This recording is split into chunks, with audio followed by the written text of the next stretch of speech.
Hey, and welcome to Turo Fitness Podcast, a podcast for people who want to get no BS information about fitness and know that fitness is about so much more than losing scale weight. It's about feeling confident in your skin and empowered in your life.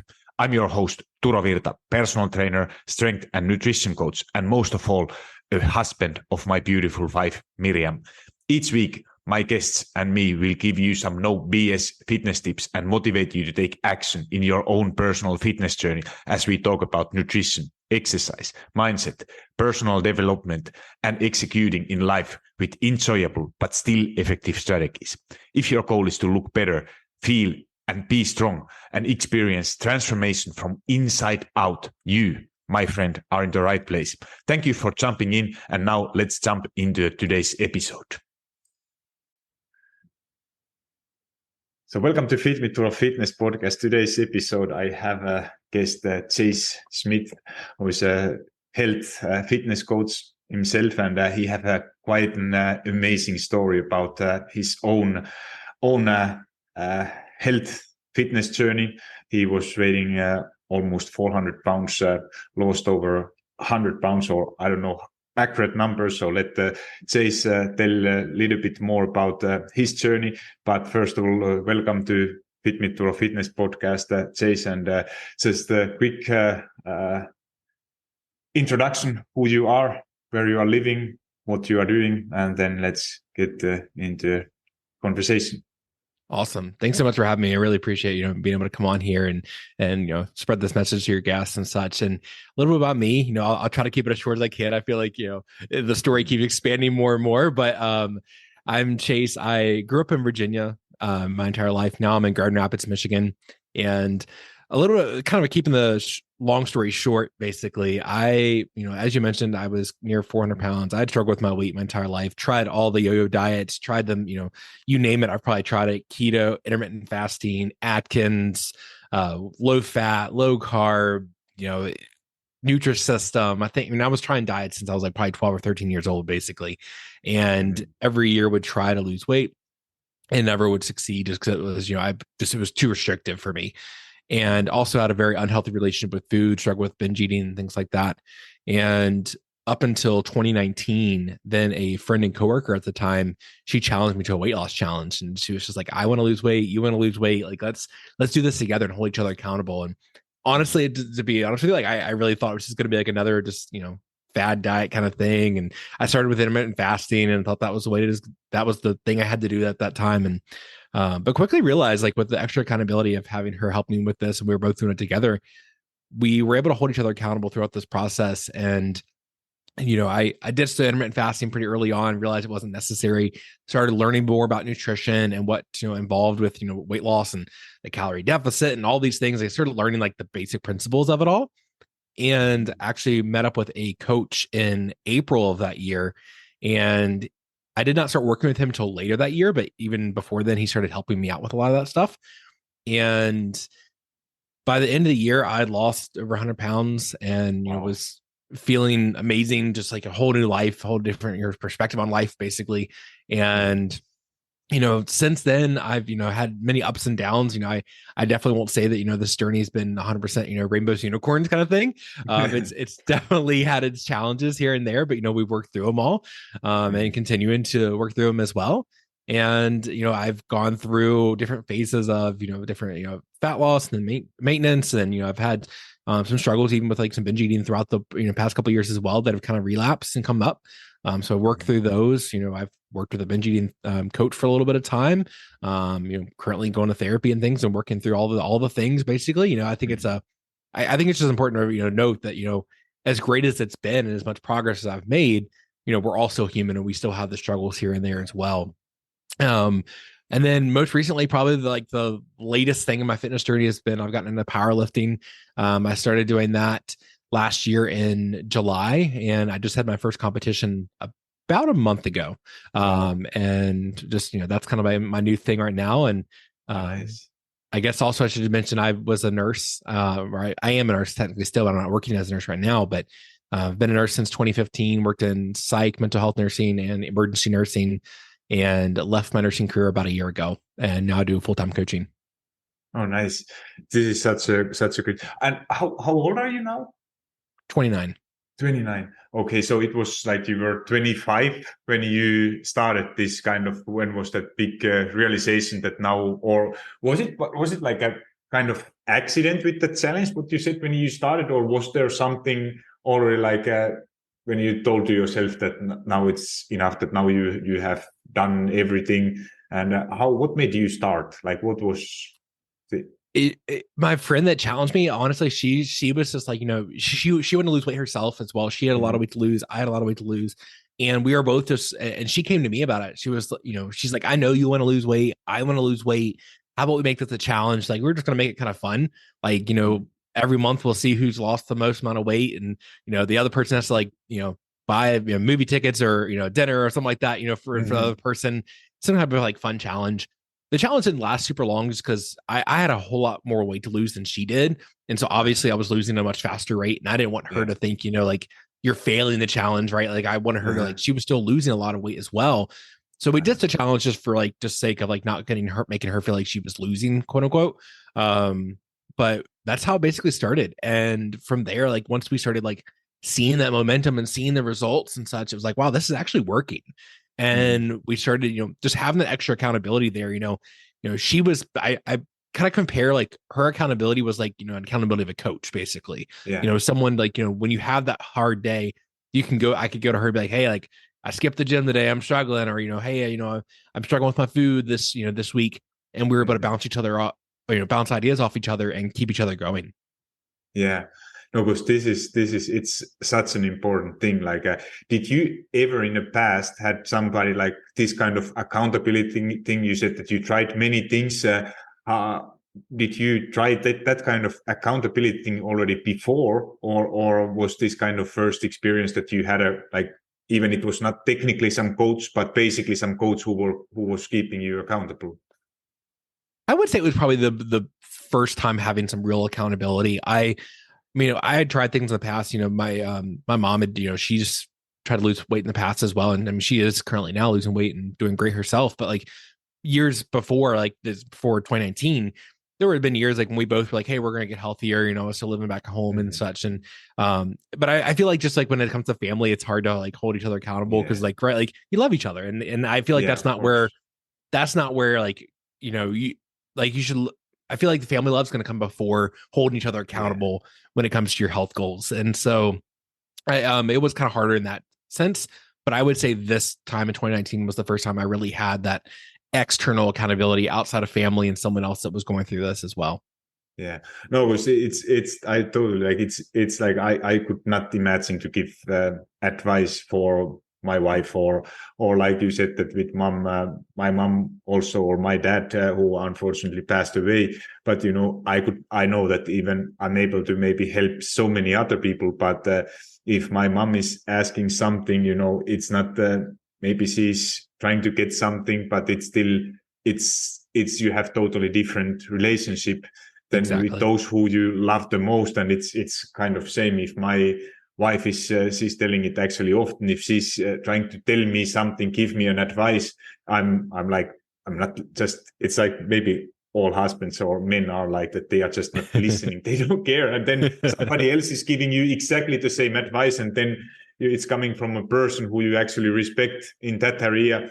Whatever, if it's a fitness, if it's a business wise, whatever, who just exactly the same advice your wife told you like a week ago, and you were like that, I don't care. And then somebody else who you respect in that area is giving you exactly the same advice, and then you are like, now yes, now let's go, let's do this. So this is, Mm-hmm. it's so hard to kind of, even deep in your side that maybe there is some idea, but also on the other hand, like especially if it comes to dieting or whatever, if it's a business, you should probably not always take the advice from people who doesn't know what they are talking, what they are doing.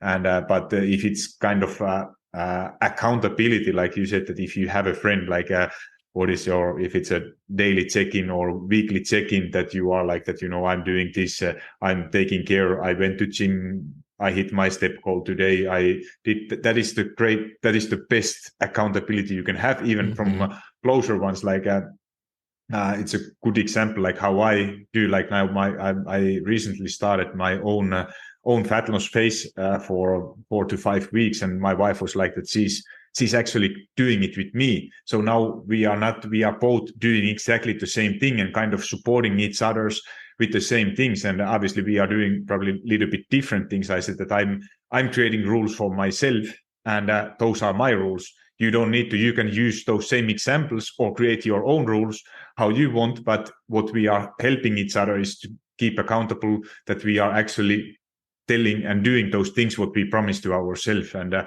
this kind of accountability is so important. I think that if your family member or loved ones are with you and supporting you with your goals, because if you, for example, if you try to lose weight and your spouse is next to you snacking all the time or getting like that and asking you that, do you want more chocolate or cookies or snacks, and I'm going to get something for myself. And it's so hard if you don't have that kind of support from your spouse.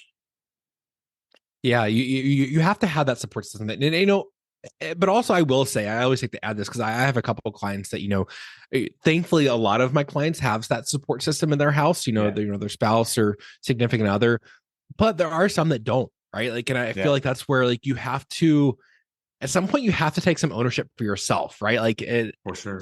You can't necessarily put the blame all on the significant other or the spouse, because No. I've talked to some clients in the past and they're like, yeah, my husband, you know, he comes home and you know, he's ordering pizza out, and then you know, then he's asking me to eat pizza, or he's asking me to order takeout with him, or he wants to go to eat all the time. And I'm like, at some point you have to do what's going to make you happy. Like what is going to help you reach your goals? Because nobody is going to want this bad enough than you. Like even me as your coach, like I may want it bad for you, but if you don't want it bad for yourself, you're not going to change. And so you have to start taking that ownership and accountability for yourself, and being okay with maybe having some of those tougher conversations, and letting your significant other know like how they can best support you. And if that is, you know, through nutrition or, you know, working out or things like that, if they're going to be on board and support you, fantastic. But if they're not, you could use that as an excuse and not do it. But at the end of the day, it's only hurting yourself. Yeah. So you have to take that ownership for yourself and say, you know what? Maybe my significant other isn't going to support me through this, but I want this bad enough, so I'm going to go ahead and do this anyways. And regardless of what they're going to say, and yes, it can be more difficult because you know if they're ordering pizza and they're bringing pizza in the house, and you want pizza, like you may have to say, you know, no sometimes, or maybe you know have one slice and stop at that. Like you're going to have to make these tough decisions. And at the end of the day, you know, and then if you don't have the internal accountability of like somebody in your house, I would also encourage people to find that external accountability and support system. Absolutely. You know, lean out to, I mean, thankfully, you know, we live in a day and age now where like communication's at the highest it can be, you know, like social media and such. Like post on social media if you want to, find a Facebook group, find a friend or a coworker or somebody you can reach out to and find that support system. It doesn't always have to come from a spouse. No, absolutely not. And it's obvious, like all what you said, or if you are someone who is able to hire a coach or somebody who is like really telling you like what to do, keeping accountable, and also going like a little bit deeper on why you are actually doing those things, so you understand where those your behaviors are coming from, and then solving those underlying issues kind of first before going to those methods what you supposed to be doing to get to that next level, or creating that better, healthier lifestyle what you are actually looking for. So what is like you said that that was the starting point, and you started to see kind of some kind of results, and you talked like that it was kind of losing weight, and you had a competition about like with your friend who is losing more weight. And what kind of like what do you think now about that kind of ways to keep yourself accountable, like if you are trying to compare like how much you are losing weight, and what was that was 2019, so now you have a little bit more experience. If you look back, what do you think about that kind of thing? I guess it's kind of twofold. Like I like it because I mean, let's be honest, like that's what got me started in all this. And I don't know if I would be where I'm at today if she wouldn't have approached me for that challenge. That being said, but I also know, I think that's why once I think it was great to fire up that momentum and get that rolling.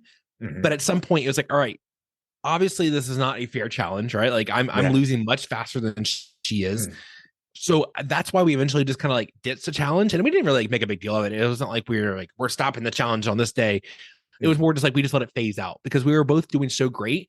That was like, I like to say, like that was like the match that lit the fire on everything else, right? Like that's what got everything started and building that momentum. We're both seeing wins. Great. Now that we don't need that challenge necessarily anymore. Like the challenge introduced all of this to us. So now we're able to use this extra accountability that we have instead of using like the challenge as the motivator. Does that make sense? Yeah. No, absolutely. Because I was just thinking, like, because usually, if you are starting like that to compete with somebody who is going to lose most weight, and then how it's going to make you feel like, and obviously, like, I never had, to be honest. I don't have. That's why I'm asking you, and I'm here learning how it feels, and because what usually almost always happens at some point it's going to, that your progress is going to be slower. You might not see scale going down, and if that is everything what you are comparing is that you compare to your friend or family member or somebody else in online, you will always find somebody who is doing better, who is doing faster. And then when you are starting to search kind of that faster way, that now I'm losing, in the beginning you lost, I don't know how much you lost, but let's say you lose 5 pounds per week in the beginning, or pound per day, whatever. And then at some point it's going to be like that. Now I'm losing, what I'm doing wrong. I'm losing only 2 pounds per week. And then at some point now I'm losing only 1 pound per week. And how you are overcoming that kind of like that, now your progress is getting slower. And because then it often leads that you are starting to use methods which are then not anymore unsustainable, and just eating even less or doing more workouts which are leading that your energy levels are getting low, and it's not going to be sustainable. It's going to be a matter of time before you binge. Did you have that kind of experience when you were doing that in the beginning, or was it just straightforward, you were making progress and celebrating your wins?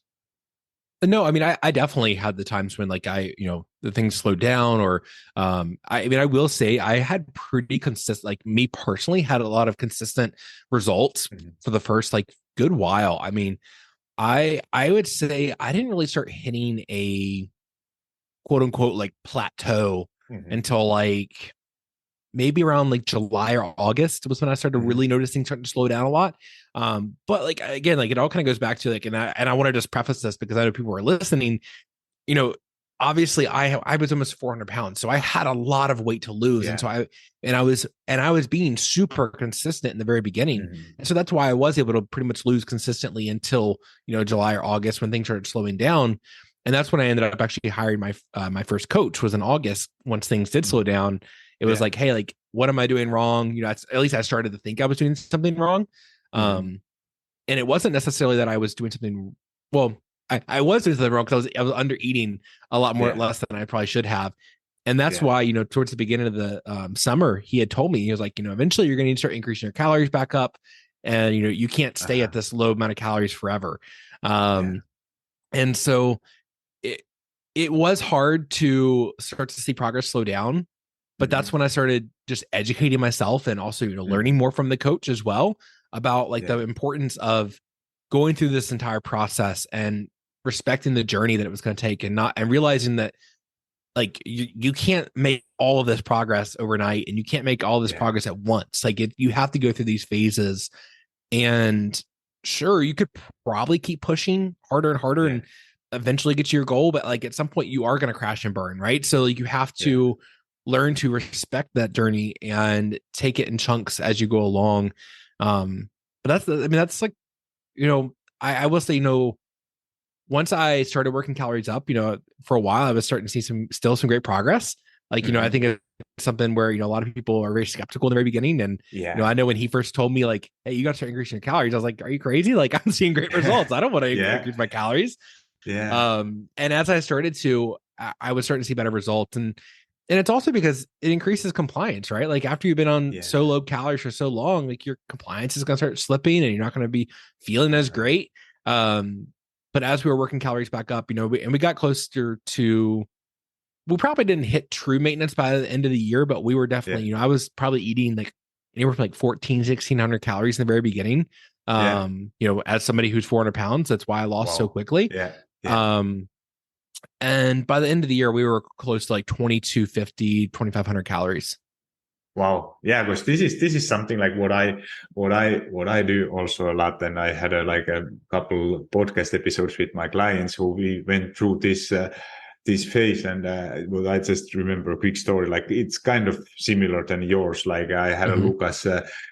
Lucas was also young man and started like exactly the same like you. And I think it was more or less timeline was even the same. Like started in the beginning of the year, made a until summer everything was going perfectly, and then coming to me, we started to work together. It was in situation eating like you said, more or less same amount than you, 1,000, 3,400 calories, and there was almost no progress, no results. Obviously workouts were not going well.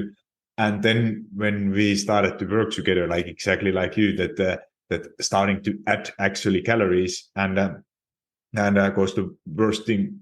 One thing what I told like to him that like you don't want to believe me, but now at this point was he was at the same time he was still working really hard. I don't know how much you worked out, but he was in situation that having like a 4, 5, 6 workouts per week, obviously not making any progress in workouts, and at the same time eating very little, not seeing any progress. And obviously how you are feeling, you are so frustrated because you work so hard but don't see any results. And then when I told what we are going to do, that we are actually going to raise your calories, reduce your workouts, and he was like that, holy shit, man, now you got me scared. Like because Yeah. that what you have learned through all your life, like that you want to lose weight, you have to do more workouts, you have to eat less, and that's how things are working.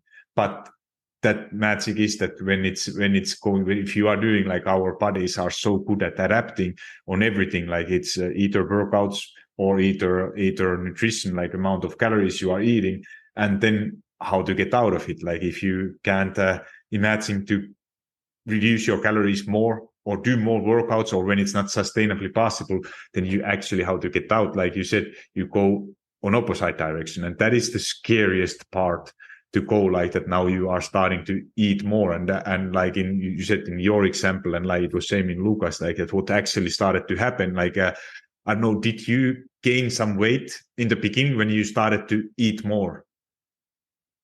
Um, Do no, you I mean, remember? when I was first starting, I mean, I was still seeing great results. I mean, my maintenance was probably, I mean, my maintenance level now is, 3,100 calories. And so like, I Yeah. had a good ways to work up before Oh I yeah, was, yeah.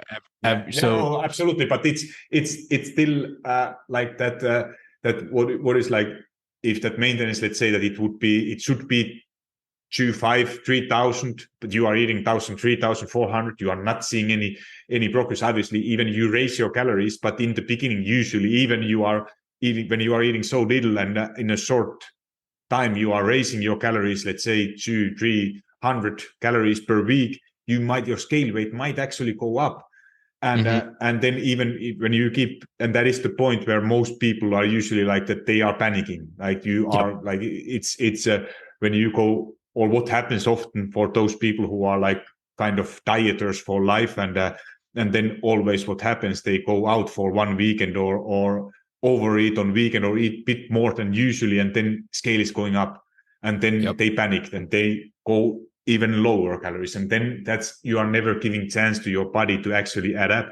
And that was that Lucas thing we started. It really needs a trust for that process, and keep going no matter what, because it's not that you are still in a calorie deficit. If you are working your calories up, it takes some time. And it was like you said in your case, and it was in Lucas, and there were so many other, but it's just reminding me from your story was that Lucas, and when we started to actually work out less, so less stress to your body, at the same time adding more calories, he started to actually lose weight. And he was like, holy shit, man, I can't believe you. I can't believe what is just happening, that I'm actually starting to see progress when I'm eating more and working out less in that point.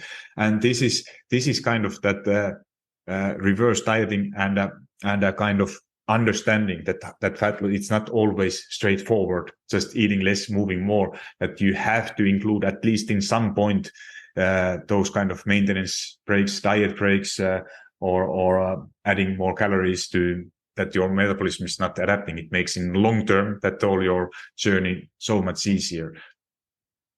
So was it, how did you then, how long you were in a maintenance when you hit that your first weight loss plateau?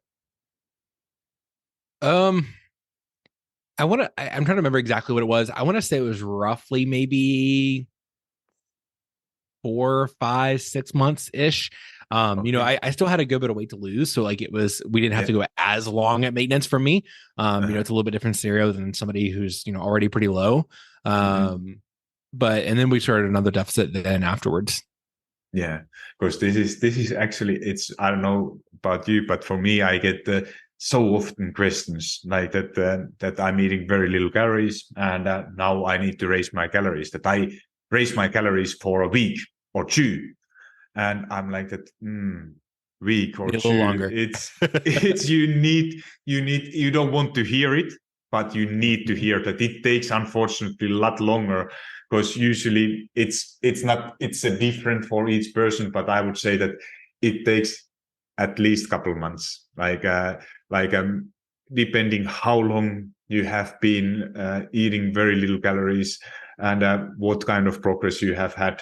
But it takes, it's not done in a week or two, unfortunately, that it takes a little bit longer. But then when you are going through that process, and it's not that you are still in a deficit, it doesn't mean that you are going to gain some weight. And I think that is the biggest scare what people have at this point, is that when they start to eat more, they are going to gain all lost weight back, and that's the kind of holding them back to eating more, and then they keep going and doing the same things what made them to lose weight, and you are never actually, you are scared to eat more.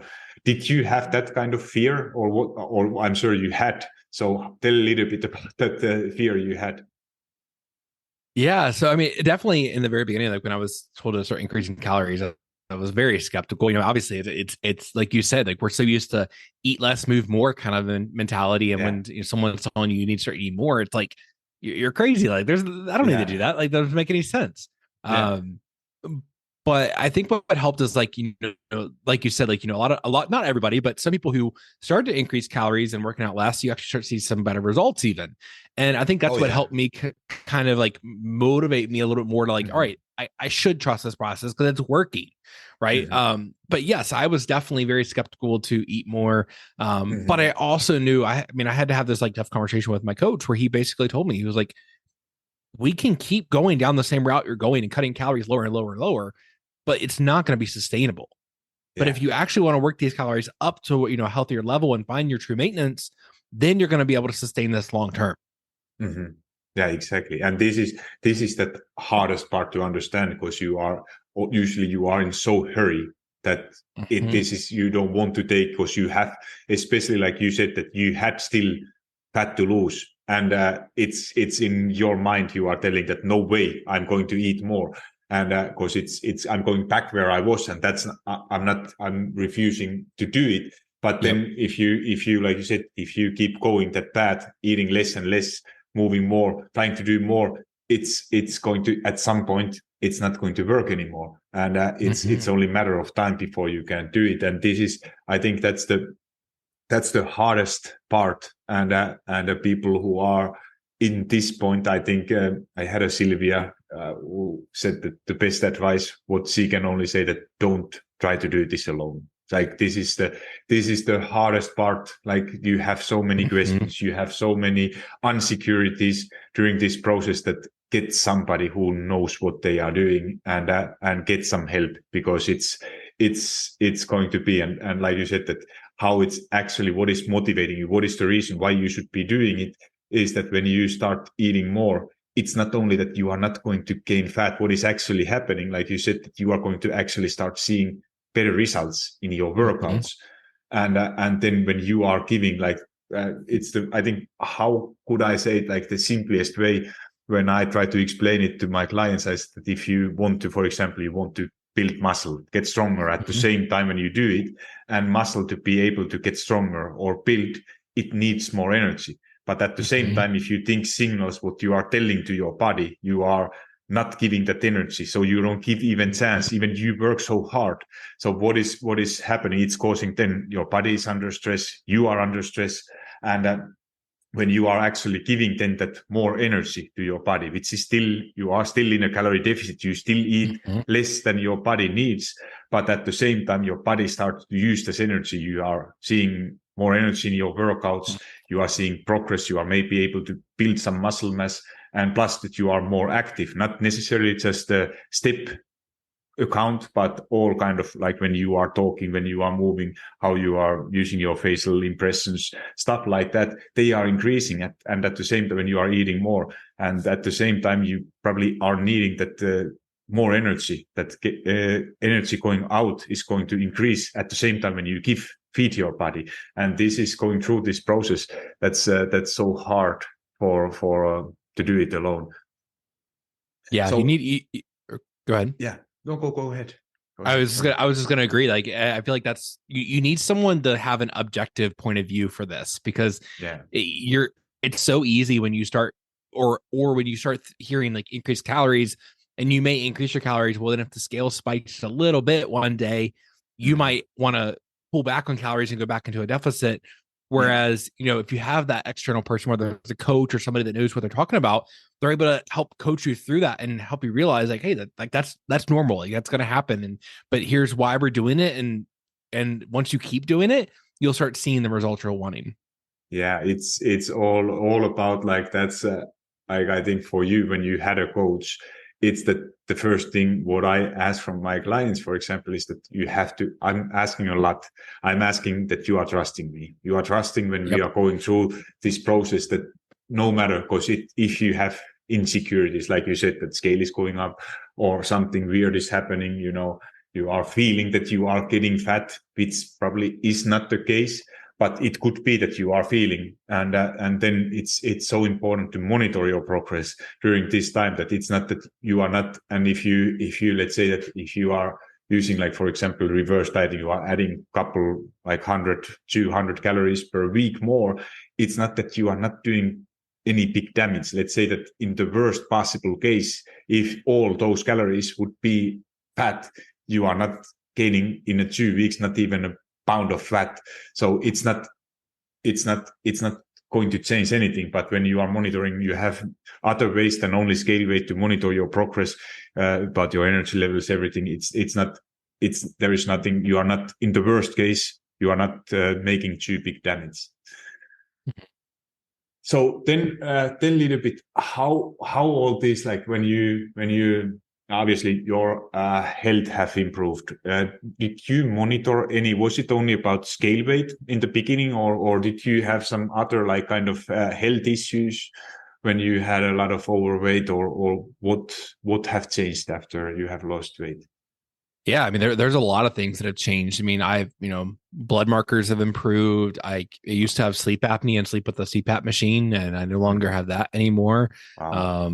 I was on different medications. One of the ones I used to be on was a blood pressure and heart rate medication, because my heart rate used to live in like the 120s at baseline. And so they gave me a medication, metoprolol, and I was on that for a while, a small dose of that. And eventually I take that off. And now my resting heart rate can be anywhere like in the 60s, or sometimes even lower sometimes. Wow. So I mean, that's improved. So yeah. No, Yeah. that's it's not, I can't say that it's only improved. You are like a totally different person.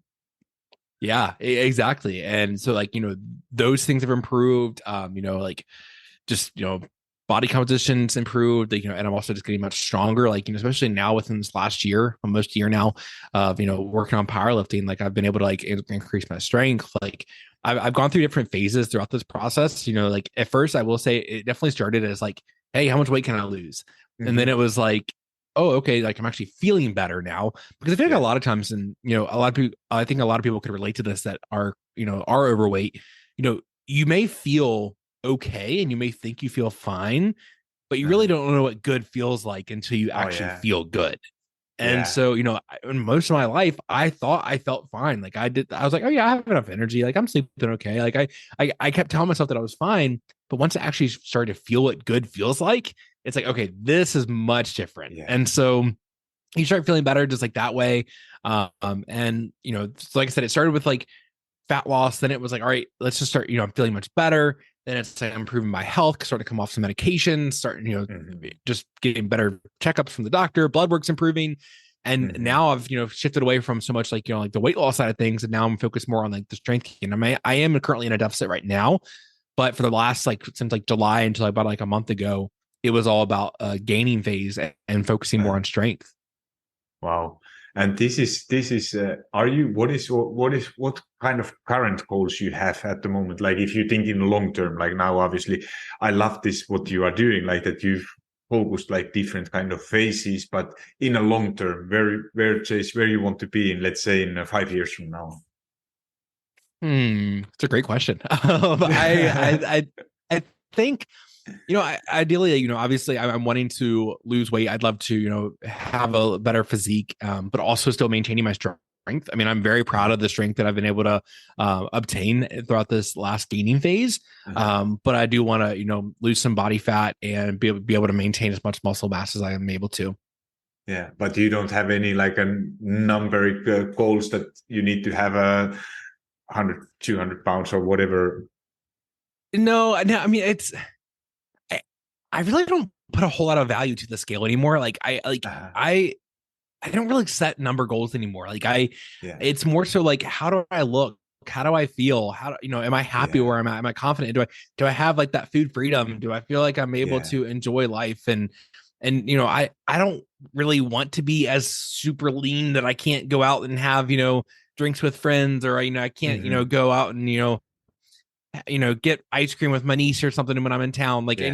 I want to be able to enjoy those kinds of things in life and not worry about being super, super lean all the time. Like that's not my concern. And, I don't ever see myself in like, the body with the 6-pack abs, anything like that. Like nothing wrong with it. If people want to sustain that lifestyle, by all means, it's great. But that's just not for me. Like me personally, it's like, I want to be as strong as I can, but also to be as healthy as I can as well.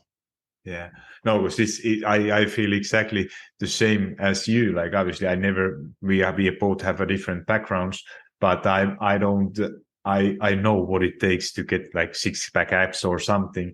And even I'm not now doing some sort of fat loss phase for myself. It's more like a kind of trying things, and because I love to do kind of experiments and how things are working, what is actually possible. But in the long term, I enjoy being in a maintenance. I love feeling good. I enjoy doing my workouts, getting stronger, doing hikes and things what I love doing. And when I'm able to do these things, and also what is for me is important is that to age healthier, and it's to be able to do these things 40, 50 years from now. As being now 41, it's a goal what is a lot bigger for me than to have some visible abs for short moment and then being maybe unhappy but looking good at pictures or going to the beach. But I know that it's not going to. I don't give a shit for that now, and especially not in 20 years. So but these things are changing. Like when I was in my 20s, I thought that it's the only thing I wanted to get visible abs or whatever. But now things have totally changed. So is there like what kind of like what things you are able to do now more than what you now understand that you wasn't maybe realizing it when you had a lot of overweight and you were not able to do, and now what you realize that, well, holy shit, I'm able to do those things what I would never imagine that they are possible? So I think, and I want to kind of preface this a little bit with, I think it's a little bit kind of like two different directions. Like one, I think both like physically capable of doing now, and then also there was a lot of things when I was growing up, being a weight that I held myself back from doing. Like, I always thought, I was going to be living in Virginia my entire life and, growing up there and just going to stay there basically. Yeah. And like, once I started to lose weight, I gained a lot more confidence and, I started traveling our scene. I started moving around different areas and, doing a lot more things and getting more out of my life.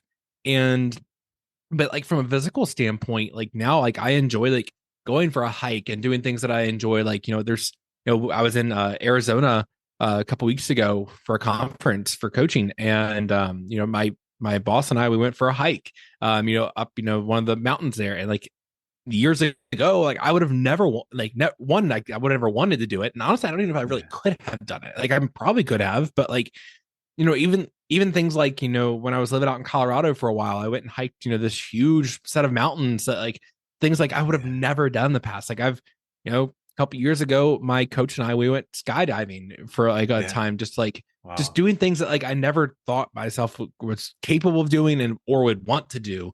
It's just, weight loss has not only opened up a lot of doors physically, but it's also just opened up a lot of like confidence and, feeling like I'm able to do these things and enjoy life a lot more. And, and also just to add, like being able to just enjoy life without fearing that, I'm going to be like derail my entire progress. Like the old me, like, years ago would have thought, oh, going out for dinner and drinks with friends would ruin your progress. New me now knows like, hey, I can go out and have a great time or go to a concert with some friends and not worry about losing any progress and just go back to your normal routine the next day. Yeah, no, this is exactly the mindset shift, and what is usually like what I just some guy wrote me actually it was today, like a couple hours ago, before we record this episode. He said that he have been following me for like this is kind of like that, I don't get too many messages or anything, and then out of nowhere, you never had a conversation with some person, and he is just writing that. Thank you. You have changed my life. And said that within past 18 or 15 months, 16 months, he have lost 40 kilos. So which is like almost 100 pounds.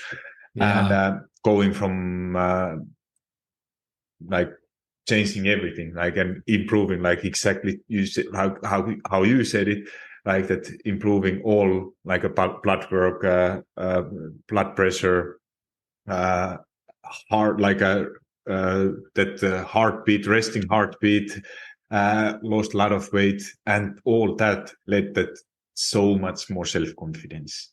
So that it's and I said that this is exactly like it doesn't matter which way you do it. If you are struggling that you don't have a lot of self-confidence, how to get it is that you start to do something. And often like what I would say, I don't know about you, like obviously it's we all have different, like it was you need to get started. But when you start to improve your health and you let's say that it could be goal, like if you don't want to lose weight necessarily, or you get mindset that it's going to be like I don't want to be too much on that weight loss, but if you are starting to improve your health, you are, let's say you want to decrease your resting heartbeat, improve your blood work, improve your blood pressure.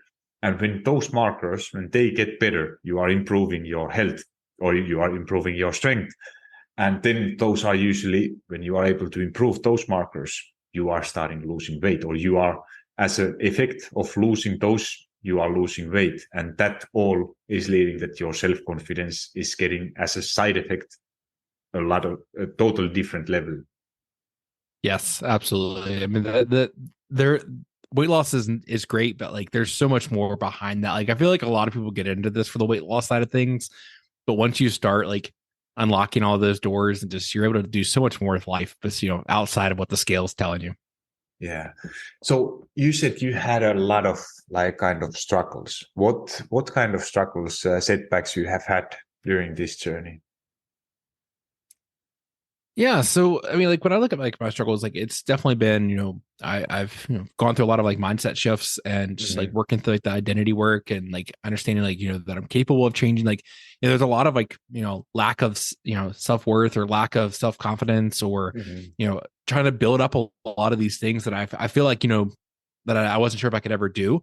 So it's building that confidence up, but then also like, I mentioned, I had a history of binge eating, and that's Mm-hmm. something that I had to work through a lot of throughout my, leading up into the start of my journey. But then also, I've had a couple relapses here and there throughout my Mm-hmm. journey. Mm-hmm. And it's just been something I've had to really work through. Um, and I think it's something that another thing, this is also kind of like just another like mindset shift I've had recently is like realizing that progress doesn't always mean black or white. It Mm-hmm. doesn't mean that and I'll use the example of binge eating, so that's something I mentioned. Like, it doesn't mean like you'll never, and I tell clients this all the time, it Mm-hmm. doesn't mean that you're never going to binge again. It just means Yeah. maybe you are going to have fewer binges. Maybe you Oh have yeah. more time in between them. Maybe they're Mm-hmm. less. Maybe they are, maybe you catch yourself, mid binge. Like, there's so many Mm-hmm. other forms of progress inside of this journey. And Mm-hmm. so these are some things that I've had to work through myself through my own personal journey. And, it's definitely been tough at times. Like, and there's been, Mm-hmm. I've never had the feeling of like I'm giving up. Like, that's just Mm-hmm. never crossed my mind. Like, I know I'm never going to go back to where I was, Mm-hmm. but there have been times when I've really struggled, and during those times I've really gotten through it by just like I've learned, and I'm not just saying this because I'm a coach now, but I've learned through coaching my like hiring my own coaching coaches. Whenever you're struggling with something, it's best to reach out to find your support system, find Mm-hmm. who's gonna help you through that process. Mm-hmm. So there was times when, like I said, I mentioned earlier, like I've worked with a binge eating coach. There's Yeah. times when when I'm struggling, I reach out to my coaches and let them know that I'm Mm-hmm. really struggling with X, Y, or Z, and we work Mm-hmm. through it. We find like resources that's gonna help me get through that. Mm-hmm. I'm reading, educating myself. I am, going to therapy. Like, I'm finding who is really good at solving that problem that I'm struggling with, and how can they help me. Mm-hmm. And Yeah. that's like my goal now is like anytime I'm faced with a struggle, it's like, great, identify it, create that awareness around it, but then don't just sit there and dwell in it, but like find who can help you with that situation. Yeah. And so that's what I've had to really do recently is just like lean on the support systems around me, find out who can help me with these things, and just double down on that. Yeah. How? What? That's curious. What you have done to for binge eating? What was the like? How did you overcome from it, or how did you improve it? Yeah. And so it's been a couple of different things. Like, one, like, couple of the big things that have helped me is identifying a specific meal structure or meal timing, I should say. Mm-hmm. I'm someone who I prefer to have, 2 or 3 meals a day rather Mm-hmm. than kind of snacking throughout the day because Mm-hmm. one of the triggers for me was like if I'm not feeling full, if Mm-hmm. if I'm just like always feeling a little bit hungry, Uh-huh. then sometimes I end up snacking more, and that's when it can turn into a binge. Uh-huh. And so I've had to realize, I'd rather fill up at a meal and Uh-huh. stop eating, and then wait until the next meal, and then fill up at that meal, and then wait Uh-huh. till the next meal. And so that's one thing that's helped me. Also just like learning other ways to cope with emotions and such. Mm-hmm. I know that's something a lot of people struggle with, and I was Yeah. one of them, is emotional eating. And so Mm-hmm. it's learning to cope with those feelings better. Mm-hmm. Finding ways to either distract yourself or catch yourself in the moment. One technique that really helped me, and I learned this from a book I read called The Binge Code. Um, it was called Zen 10, and basically Mm-hmm. this is a technique where in the moment when you feel like you're getting ready to have a binge or you feel like you're struggling or leaning down that direction, it's try to snap out of it for like a quick second and say Zen 10. And Uh-huh. and it doesn't have to be that word, but like that's just what they call it. And Uh-huh. basically during that time, your first step is removing yourself away from the source of the food. So whether Uh-huh. if get out of the kitchen, if you're at work and you're in the break room, get out of the break room where all the food's at, like remove yourself away from the food source in that moment, and then find a distraction for yourself for those 10 minutes. That's where the Zen 10 Uh-huh. comes in. Yeah. And whether it's, going to just like do another chore or something on your to-do list, whether it's, meditation, breath work, Uh-huh. journaling, Yeah. reading, you know, scrolling Walking on in the TikTok. I don't care morning. what it is. Like Yeah. whatever it is that you enjoy, that's something that you can get your mind off of that food source for 10 minutes. Mm-hmm. But also during that time, reconsider why you're leaning towards that food source, you're basically creating that time barrier for yourself to really reconsider, why am I reaching for this food? Is this more so I'm hungry, or is it I'm leaning towards this to try to numb something else I'm currently experiencing? And so at the end of that 10 minutes, that's when you can do a couple of different things. You could either, one, say, I actually am hungry, so I'm going to have something to eat, but I'm going to maybe make a more conscious decision rather than leaning for, the whole tray of Oreos. I'm going to actually have a meal and actually have, some protein and some veggies, something like that. Or maybe you say, I'm not too sure yet. I'm still kind of debating in my head what I really need right now. Maybe give yourself another 10 minutes. Or maybe at the end of the 10 minutes, you're like, you know what? I've worked through it. I was going through some emotions. I've worked through that now. I don't need the food. I'm good. And you can move on throughout the rest of your day. Yeah. Awesome. No, I love to hear these all kind of strategies. And it's as going through, like, first of all, it's so important. Like, I had a past episodes couple with talking exactly this, going like, what is that underlying issues for emotional eating? And it's always same, that pattern. You first have to become aware when it's happening, become aware of what you are doing, and then obviously thinking where it is coming from. Is there some emotion, like underlying issue? What is if it's either stressed, bored, whatever, anxious, eating, what kind of emotion, and if you are coping those emotions with food, you have a problem. And that is to get out of that pattern. It's not like you said, that it's not straightforward that just do this and it's gone. But there are so many ways how to do it, and so many different strategies. But before going to those strategies, it's really understanding why it's happening and when it's happening, and then starting to implement those strategies. Which I love this example, that 10 minutes, it's basically just winning time, somehow winning time between that action and becoming aware, and then making, after that time have passed, making that decision that if it's for what do I really need it. And even if that time is passed, I would still add to your list that if you still feel after 10 minutes you still want to have the rest of the Oreos, then go for it. And you always give that kind of opportunity for yourself, that, I did everything, I still want to have it. It was the thing what I wanted. As that, then it's time, go for it, and don't feel worried about it. Yeah, and I would. That's actually, I'm glad you mentioned that. That was one I forgot to leave. I left off on accident. But no, like, that's another thing. It's like, maybe you do decide to have that food, but maybe you have a more controlled portion of it, rather than instead of having 20 Oreos, maybe you're like, all right, cool. Actually, I do want Oreos. I'm gonna have 3, rather than the entire pack. So it's definitely something to add on to there. That's exactly. And this is something like what you mentioned earlier, is that you need to want to get out of this by yourself, that there is nobody else, like what we talked earlier, that what was it for you, like from inside of you, what made you to understand that now I really need to do this for myself? Was there some kind of turning point for you? What was your motivation, that ultimate thing why you said this is important for me? I think it was just like, I knew I was holding myself back from so many things in my life. And so it was like, once I was able to like crack open that door and see what's on the other side of that, I was like, I want more of that. So it wasn't really like, in the beginning, like I said, my motivator at the very beginning was the challenge. That's how it all started.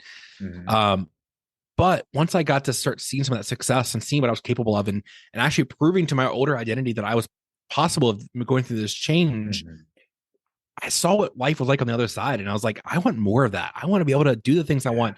I don't want my body to hold me back, physically, mentally, emotionally. Like, there are so many things that I'm capable of doing that once I got a taste of that, I wanted more of it. And that's what has continued to fuel me more, and not give up on myself, is because I know I'm capable of so much more out there. Yeah, I love that. And what was like really interesting, what I found, like that you said that you focus always on different kind of things, like that. Now you said that you are in a fat loss phase, then you worked on maintenance. Now you focus you have powerlifting competition.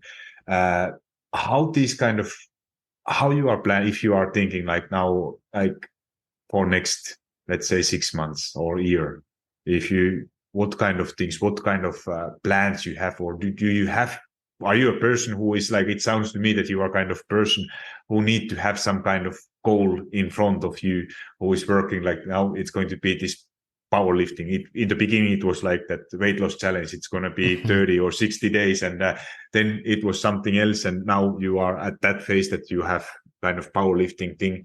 And tell a little bit how you set those goals, or what kind of goals you Yeah. have. So when it comes to that goals, I think it's really important for everyone to have some sort of goals in mind, right? Like, and it doesn't have to be anything very, like, it doesn't have to be an event. Like, it doesn't have to be a competition. It doesn't have to be a challenge. Like, but I do think it's important to have some sort of goal behind your motivator, like the reason to keep you going. And like, what are you working towards? If you're working towards nothing, then it's going to be hard to keep you going. And so I, I don't really necessarily have concrete goals. Like, I always have, like, in the back of my mind, like some, like, kind of like some things I'm thinking about. But for like, I mean, for like right now, example, like, I'm currently going through a deficit. I don't know exactly how long I'll be in this deficit for. We kind of, that's why I have a coach. We work through it, week to week, and kind of make adjustments as we need to. And then I am planning on competing again and getting out on the platform again for another powerlifting competition. I don't know exactly when yet. It might be in the fall this year or early next spring. But I do want to compete again. And that just keeps me motivated to continue to make progress and in all areas, right? Like, but also, I don't know. I mean, like, I have, life goals, being able to, like, go and like travel and do things I want to do, and go see family and friends, and go to like the concerts, or do the fun things in life that I really enjoy, but also have my health goals in mind as well, where like I want to be able to continue to compete in powerlifting competitions. Like, I'm not done giving that up yet. I've only competed once. I know I still have a lot more progress to make. I'm not trying to be the best. I know I'm not going to be the best in powerlifting, but like, that's not my goal right now. My goal is just like be the best I can beat myself for my last competition. And that's kind of like what's motivated me next for like my health goals go, is like drop some weight right now, and then start signing up for another competition, in the future, whether, like I said, this fall or next spring. And what you do in those days when you don't feel motivated? What is there? Have you ever thought that, why are you going? What is that? What you tell to yourself that, do you have some fear, or what you tell to yourself when you don't feel like doing the work, what you know that you need to be doing? Yeah. I mean, I think it's going to be a little bit different for everybody, but I think when I have those days when and of course, I have definitely have those days where I'm just like, I don't want to do anything. Like, I mean, we all have them. And so when I have them, it's more so like, what's the one thing I can do today? Like, even if it's not going to be a perfect day, like, even if I'm not, maybe I do decide to skip a gym workout. Maybe I do decide to, have the burger and fries tonight instead of sticking to my nutrition goals. But like, what is one thing I can do? That's when you have to start getting rid of that all or nothing mindset. Because if you are constantly falling into that all or nothing, where it's like, I'm either 100% on or 100% off, that's when people struggle. But it's like, if I'm going to have a day, like, for example, like I said, like, if I want to go have the burger and fries for dinner and I know I'm not going to hit my calorie goals for the day, then maybe I'll still make sure I go get a walk in today at least. Or maybe I'll make sure, I take some moments today to just kind of like do some like self-reflection. Or, maybe I do go get a workout in. Or maybe if I'm, if I have to skip the gym today because I'm busy with work meetings, maybe then I'll make sure I'm going to at least hit my nutrition for the day. So it's all or something rather than all or nothing. That's what I look at when it comes to that. I love it. It's exactly the same way how I think. Like, obviously for me, like you said, we have all different motivation. My motivation, ultimate motivation, is my dad. It's coming from really deep. Like, I really had to do like kind of test for myself, and go really deep on my thoughts and why I'm doing what I'm doing.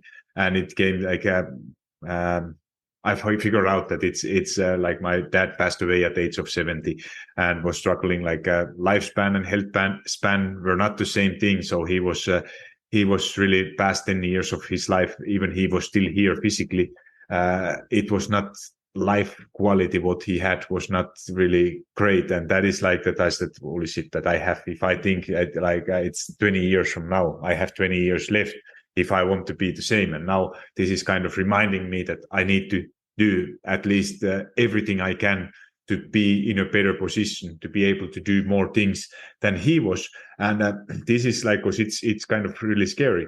And how I think it then for myself, that what I need to do, like you said, that if I have a plan, obviously it's not going to be according to plan every time, but I'm making promise to myself at least to get started. If I have a gym workout, like you said, I don't need necessarily to do the whole workout. I need to get started, and then do maybe it's a 2 exercise. If I feel like that I don't feel like doing more, then I'm allowing myself to quit, and I do quit every once in a while. But often it's like when you get yourself into action, then it's so much easier to start doing more. And I love this example what you said. Like this is like that always something, and this is always what people struggle with. All in or nothing mindset is that it's going to be either 5 times a week or nothing, because it doesn't make any point.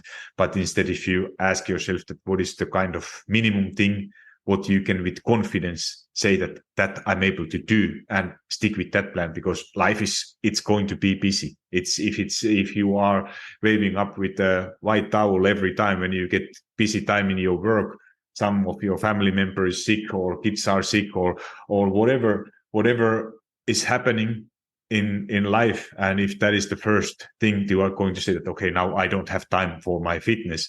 You have time, but it's just a matter of how much. If you say that I have a minute, then do a minute for your health, or for something what knows that is benefiting you. But and if you don't have that minute or 5 minutes time, then it's just not high enough priority for you. Mm-hmm. And, exactly. Yeah, I love those examples. I love this. And time went, I think we could keep going for another hour easily, but just trying to keep this around 1 hour maximum. So, Chase, how people tell about your coaching, where to find you from social media, how if somebody want to work with you. So feel free to share everything you want to share.